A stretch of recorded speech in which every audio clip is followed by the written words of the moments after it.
Shalom, everyone, and welcome to this one of my weekly or bi-weekly messages for you. Judaism has an interesting take on public domains and private domains. We know that on Shabbos, it is prohibited to carry from a private place, let's say your home or your yard that's enclosed, into a public place, which is like an open field or a park or a road, someplace that's open to the public. This is called a rishus hayachid or a rishus harabim. And Judaism clearly states that there are certain things that are done in a public place and certain things that are done in a private place. I'd like to share with you a little word from Rabbi Jonathan Sachs regarding this matter. He mentions that public places are places commonly that we do a lot of things in Judaism. We light our Shabbos candles there. We have our Seder meals. We have our Shabbos meals, our holiday meals there. The home is a very holy place in Judaism and a place that's very, very important. At the same time, public places also have their importance in Jewish life. For example, we light the menorah facing the outside to publicize the miracle of Hanukkah. We have a minyan. We pray in a public place, a synagogue, or within a quorum of 10 men. We do many things like that. Lag BaOmer, of course, we have open bonfires outside and things like that. So we have a lot of different things that we share in public places and private places. These days, we're emphasizing, obviously, the private places. We're at home. We're not going out very much, except maybe for a little walk or whatever it may be. But this is not unusual in Jewish life.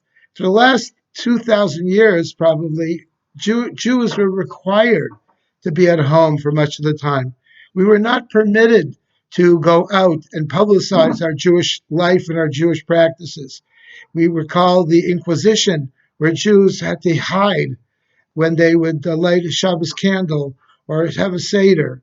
During many different times in Jewish life and Jewish traditions, even more recently during the times of the Soviet Union, to publicly display your Jewishness was in many cases against the law and could land you in a Siberian gulag prison camp. But the fact is that something happened uniquely.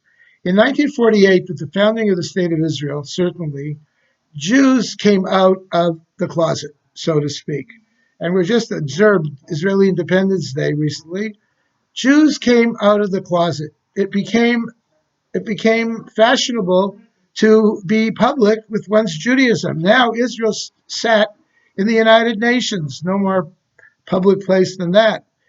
But it was really in 1967, with the Six-Day War, that Jews really became public, that all of a sudden you started to see yarmulkes on Jewish students in the universities. The Rebbe started his tefillin campaign in 1967, urging Jews to put on tefillin in public places, even wherever they may be found.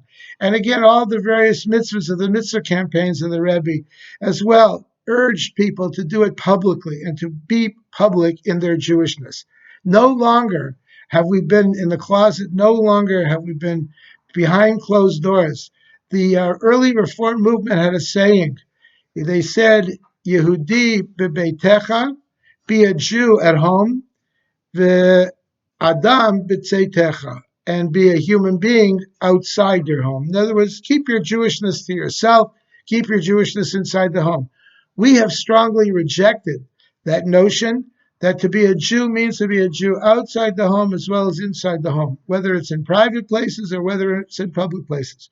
Right now, we are forced to be very private in our observance, but God willing, very soon, when this thing lifts, Jews will go out, I think, as never before, and publicize their Jewishness, and there'll be more mitzvah mobiles roaming the streets and more Hanukkah menorah lightings out there in the public squares, and sukkah mobiles, and all kinds of things publicly, as the Rebbe would want us to do.